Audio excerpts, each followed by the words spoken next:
76 में हुआ है और 1776 से पहले अर्थशास्त्र राजनीतिक अर्थशास्त्र कहलाता था। कौन सा अर्थशास्त्र? राजनीतिक अर्थशास्त्र, पॉलिटिकल इकोनॉमी, पॉलिटिकल इकोनॉमिक्स। इससे पहले इसको किस नाम से जानते थे? Political economics. लेकिन उससे भी पहले जो हमारे यहाँ के अर्थशास्त्री थे और चाणक्य का नाम सुना? चाणक्य ने लगभग 2300 साल पहले बुक लिखा था। उसका नाम क्या था? अर्थशास्त्र। लिखा था, किसी को याद है? नहीं पता। लेकिन ये जो अर्थशास्त्र चाणक्य ने लिखा था उसमें अर्थशास्त्र कम, राजनीति ज़्यादा थी। राजनीति मतलब राज्य कैसे चलाया जाता है, एक राजा का क्या कर्तव्य होता है, उसमें ये सब बताया गया था। अर्थशास्त्र को नहीं बताया गया था। लेकिन जब 1776 ईस्वी में एडम स्मिथ की बुक आई, an inquiry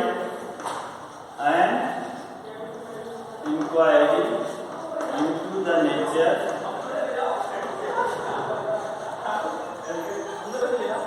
and cause of wealth of nations,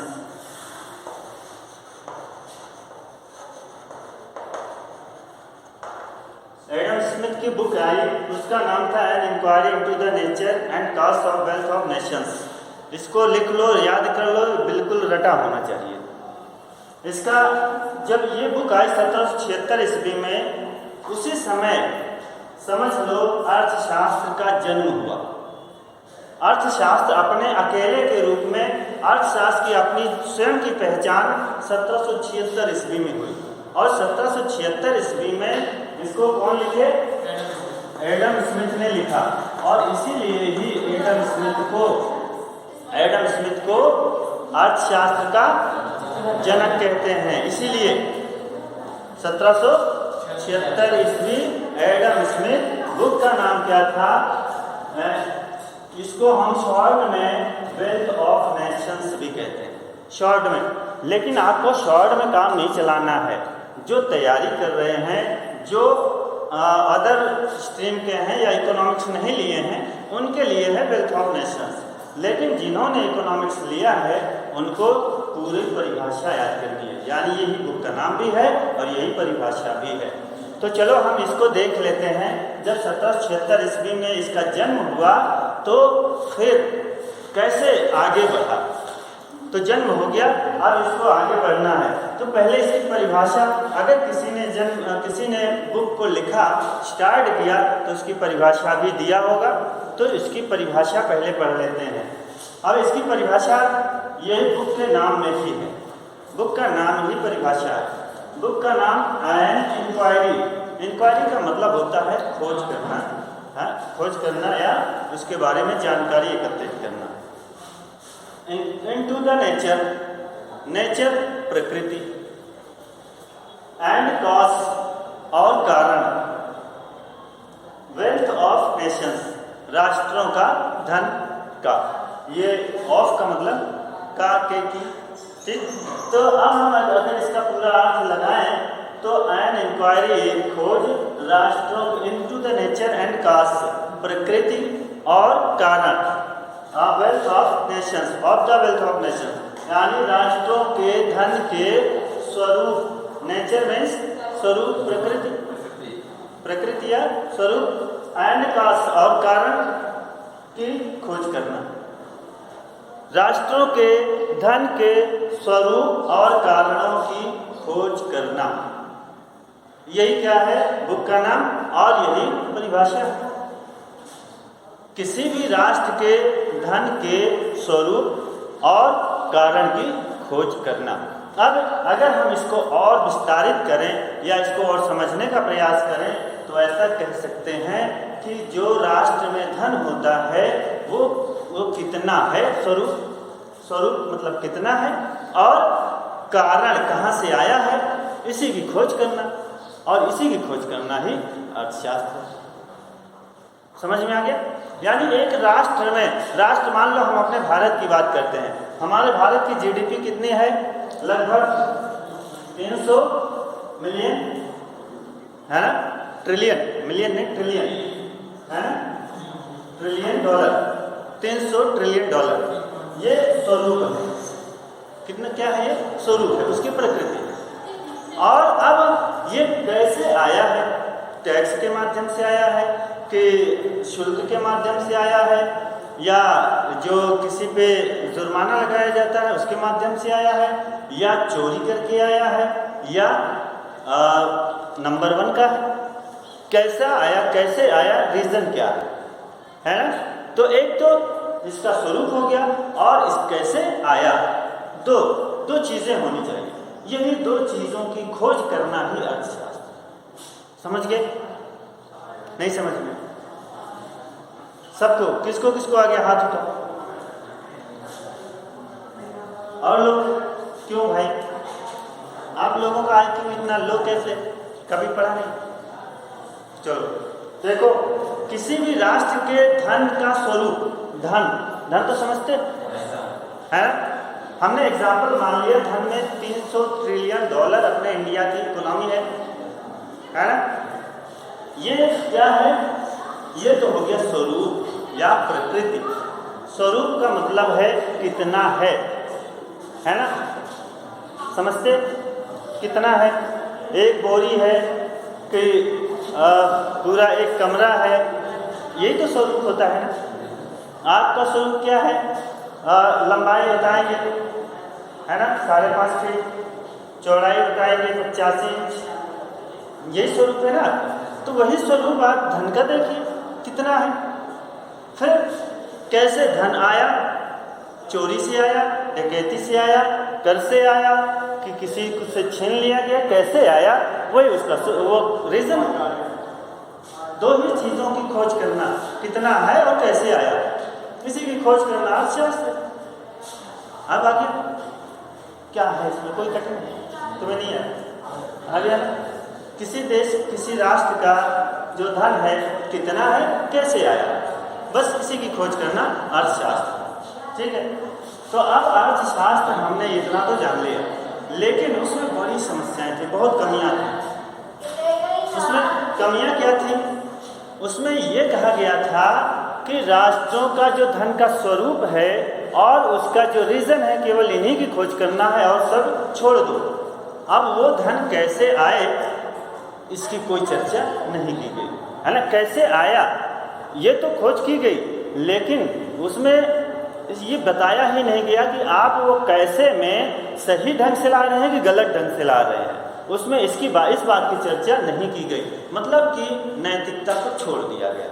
अब जब लोगों ने ये सुना कि स्वरूप और कारण 2 ही चीज़ होने चाहिए, तो सब लोग स्वरूप बढ़ाना शुरू कर दिए।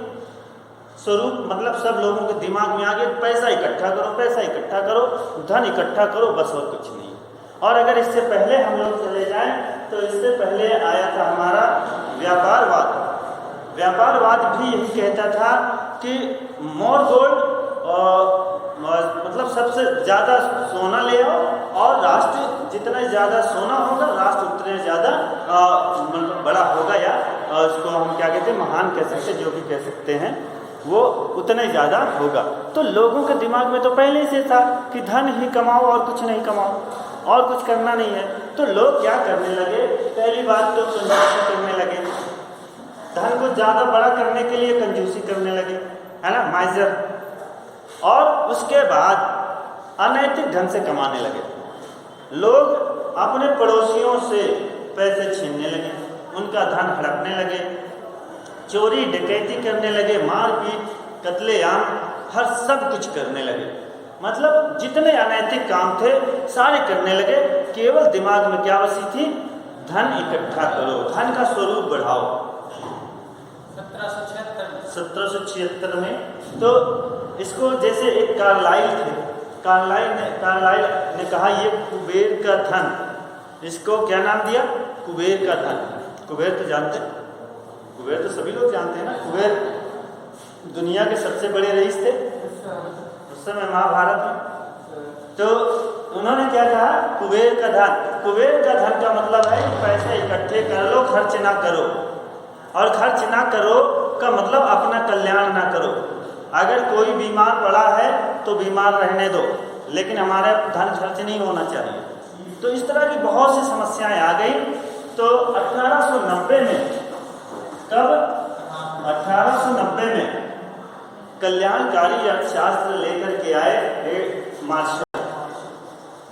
कौन थे? मार्शल। और मार्शल की बुक क्या थी? Principles of economics. Principles of economics.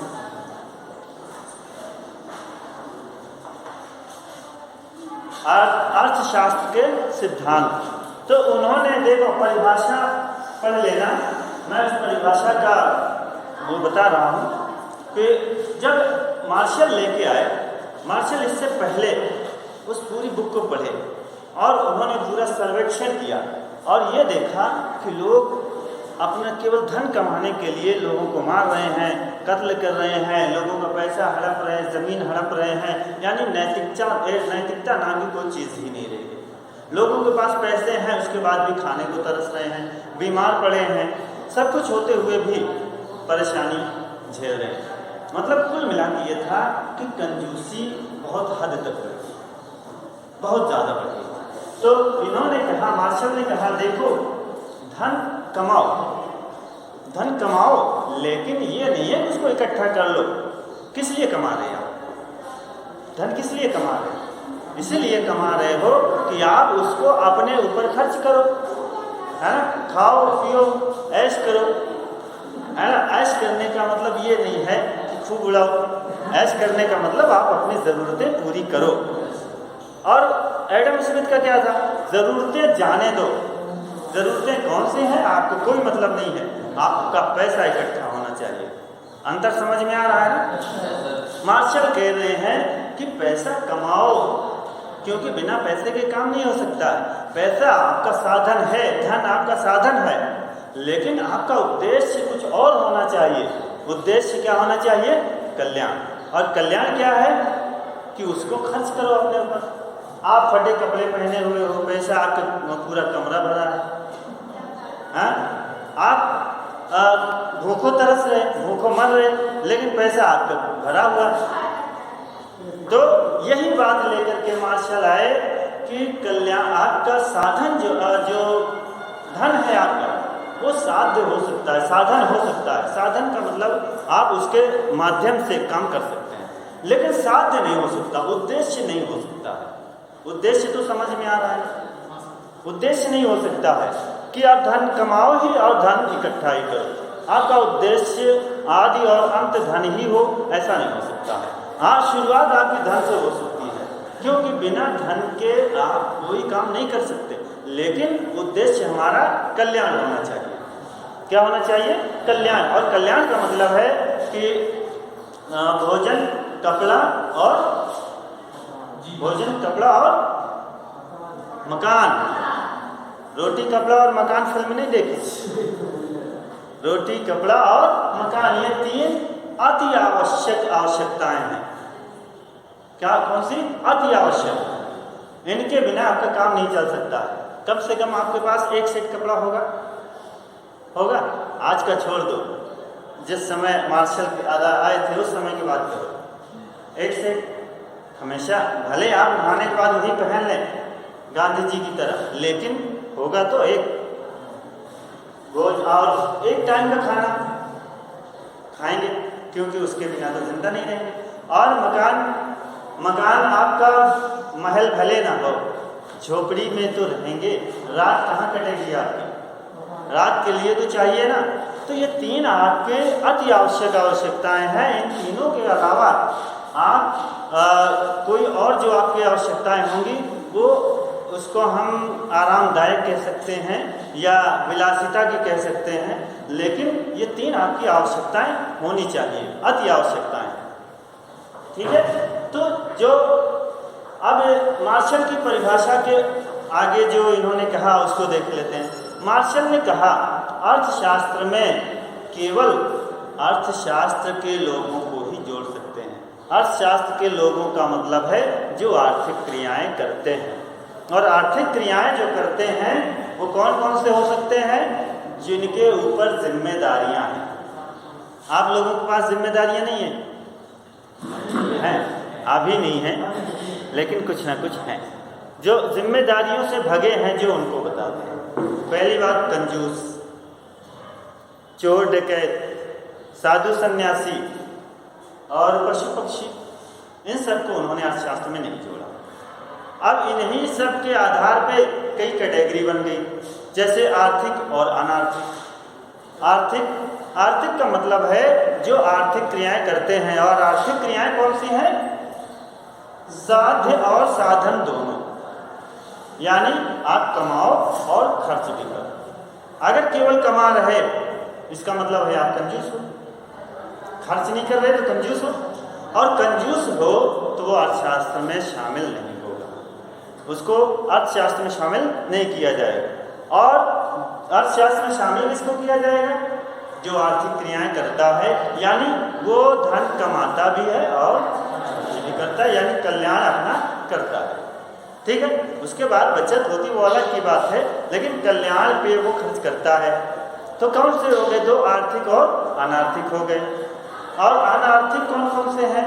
जैसे हमने बता दिया, कंजूस है, चोर डकैत हैं, साधु सन्यासी हैं, पशु पक्षी हैं, ये सब आर्थिक में नहीं आते, ये अनार्थिक है। और इसके बाद सामाजिक और असामाजिक, सामाजिक और असामाजिक। सामाजिक और असामाजिक का मतलब है कि जो सामाजिक यानी जो अच्छे काम वाले करते हैं, जो सामान्य काम करते हैं, और असामाजिक वह है जो समाज के विपरीत काम करते हैं। जैसे समाज में सभी लोग आते हैं। और असामाजिक वो हैं, जैसे चोर हो गया, व्यभिचारी हो गया, और कौन हो सकते हैं? पशु पक्षी हैं, ये समाज में नहीं आते। यानी सामाजिक और असामाजिक कैटेगरी वही है, बस उनको उन कैटेगरियों को उप कैटेगरी में बांट रहे हैं, आर्थिक और अनार्थिक। ठीक है। और उसके बाद फिर एक भौतिक और अभौतिक। भौतिक का मतलब है सांसारिक, जो इस दुनिया में, दुनिया का मतलब भारत की बात नहीं है, दुनिया का मतलब इस धरती पर। और अभौतिक वो जगह है जहाँ पे ईश्वर रहता है। ईश्वर देखा किसी ने? नहीं देखा। देखने की इच्छा है? नहीं है। जिसको देखने की इच्छा हो वो अभौतिक जगह पे चला जाए, जहाँ पे संसार नहीं है। ब्लैक होल कोई एक पॉइंट है ना, ब्लैक होल भी एक पॉइंट है। और वो कहाँ रहता है ईश्वर? अभौतिक में बहुत बड़ा क्षेत्र है, शून्य। कहते तो शून्य है, लेकिन होता बहुत बड़ा है, अनंत है ना। कहते हैं शून्य है और वो अनंत होता है। तो कुल मिला के मतलब ये है, अभौतिक मतलब जो संसार में नहीं है। ठीक है। अब संसार में नहीं है तो हम लोग केवल ईश्वर को ही मानते हैं कि संसार में नहीं है। शैतान है, भगवान है, और जो क्या बोलते हम जिनको परियां कहते हैं, है ना, ये सब जो है इस दुनिया में नहीं है, तो उनका वो भी अर्थशास्त्र में शामिल नहीं किए जाएंगे। ठीक है। तो क्या कितनी कैटेगरी बन गई? आर्थिक, अनार्थिक, सामाजिक, असामाजिक, भौतिक, अभौतिक। अब अस्पष्ट,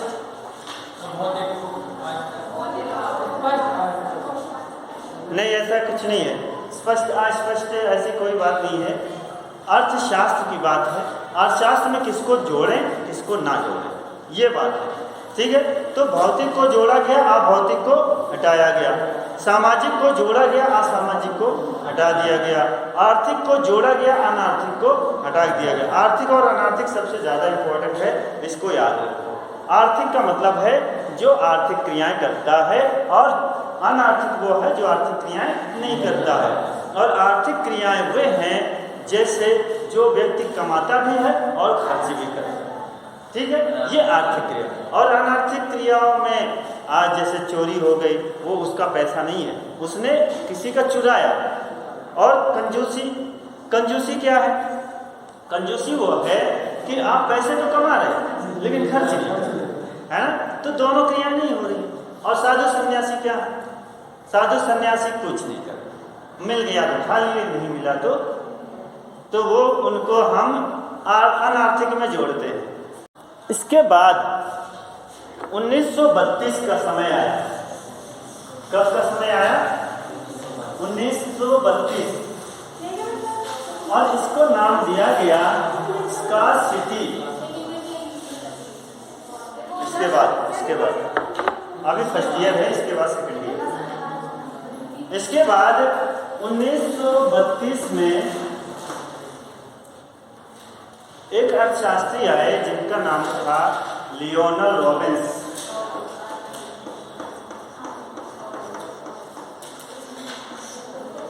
देखो, जिसका मन नहीं लग रहा है वो क्लास छोड़ के जा सकते हैं, और अगर उनको दोबारा आने की इच्छा ना हो तो आ भी नहीं सकते, कोई बात नहीं।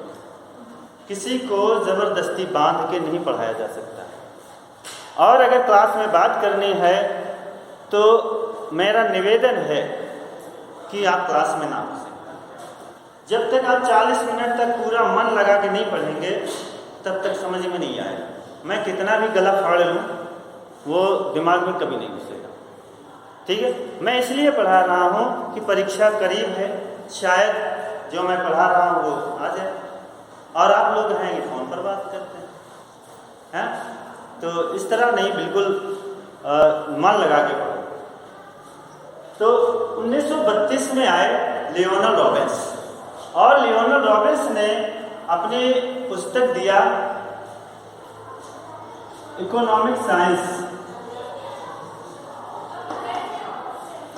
ये पूरी बुक का नाम नहीं है, पूरी बुक का नाम याद नहीं आ रहा है, तो इन्होंने अपनी बुक का नाम दिया और उसमें इन्होंने चुनाव का अर्थशास्त्र कहा।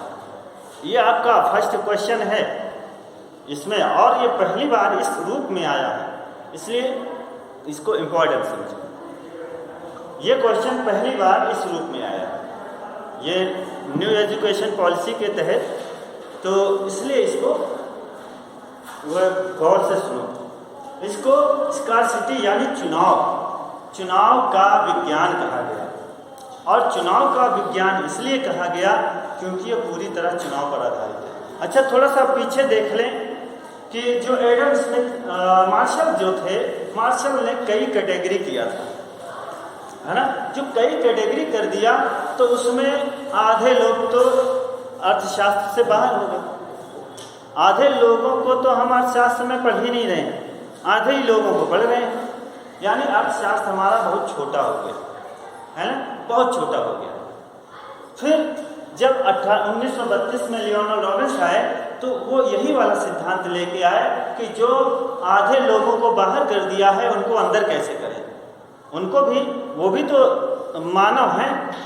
तो उन्होंने जो तमाम कैटेगरी किया था, रॉबिन्स ने कहा अर्थशास्त्र सामाजिक असामाजिक का सिद्धांत नहीं है, बल्कि यह एक मानव का सिद्धांत है। अर्थशास्त्र में मानव का अध्ययन करते हैं, मानव का अध्ययन वहाँ भी कर रहे थे, लेकिन आधे, यहाँ पे सबको जोड़ दिया गया तो अर्थशास्त्र बहुत बड़ा हो गया। ठीक है, तो इन्होंने अपने सिद्धांत के लिए 4 पॉइंट्स दिए। 4 पॉइंट्स कौन कौन से दिए? पहला, बहुत गौर से सुनना, हमारे साथ हमेशा होता है लेकिन याद रहना चाहिए, आवश्यकताएं अनंत हैं। पहला पॉइंट है आवश्यकताएं अनंत हैं। दूसरा, आवश्यकताओं को पूरा करने के साधन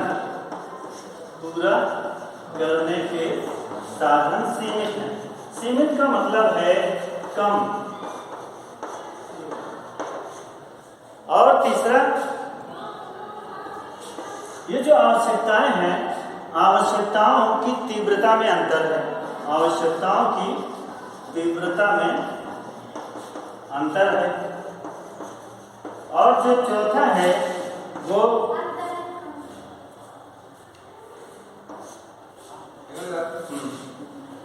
आवश्यकताओं की तीव्रता में अंतर है। सुनाई तो दे रहा है ना, स्पीड थोड़ा लिखने में स्पीड को बढ़ाना पड़ रहा है। और जो साधन है उनके वैकल्पिक प्रयोग हैं, साधनों के वैकल्पिक प्रयोग।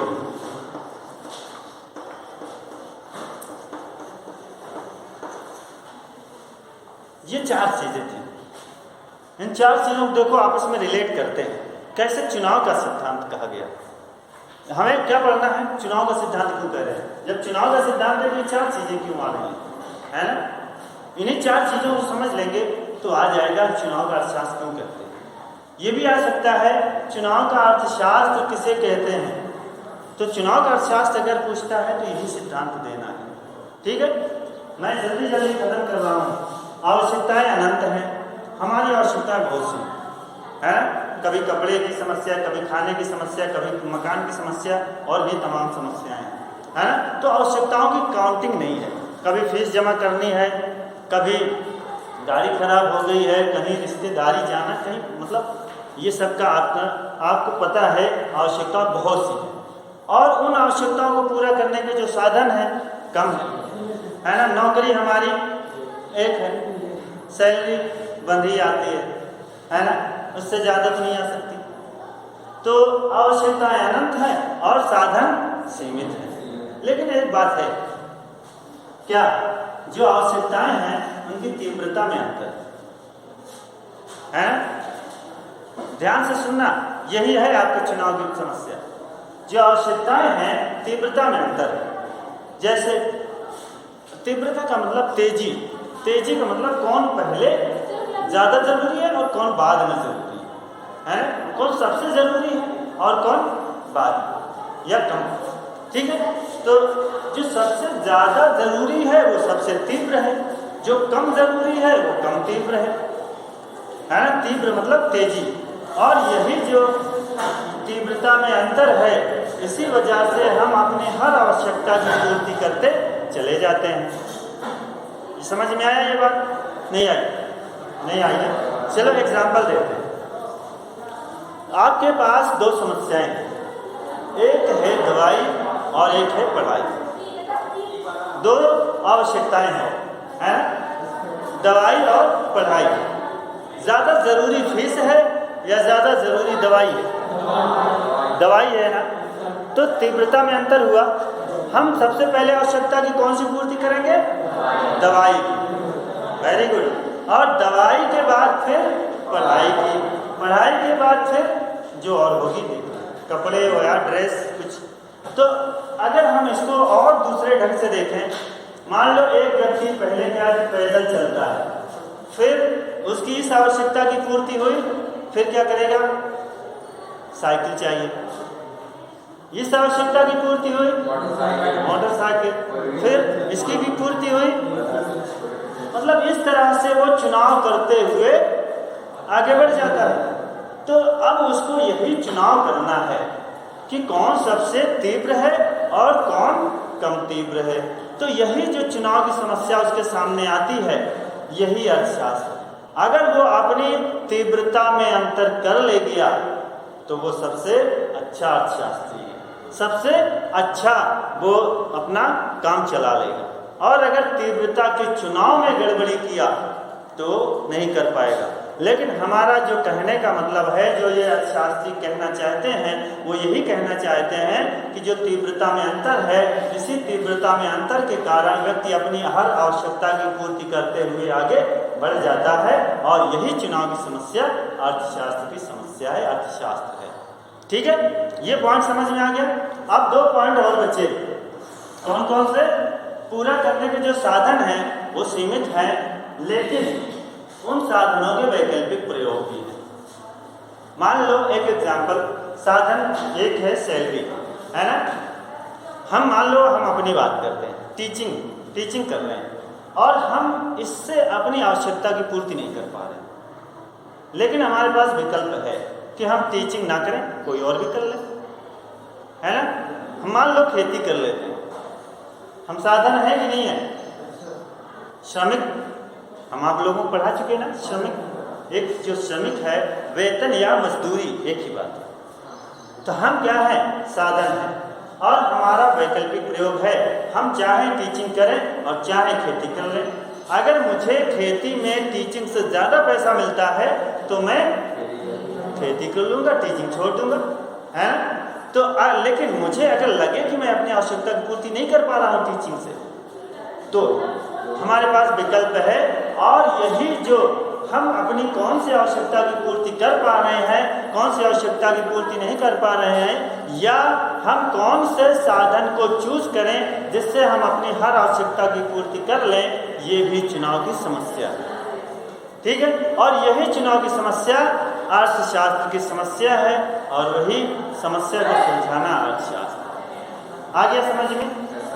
दोनों तरीके से, एक तो जो आवश्यकताएं अनंत है और उनको पूरा करने के जो आवश्यकताएं अनंत है लेकिन तीव्रता में अंतर है, और दूसरा क्या है, जो हमारे साधन हैं और सीमित हैं लेकिन उनके वैकल्पिक प्रयोग हैं। बस यही समस्या जो है वो चुनाव की समस्या है।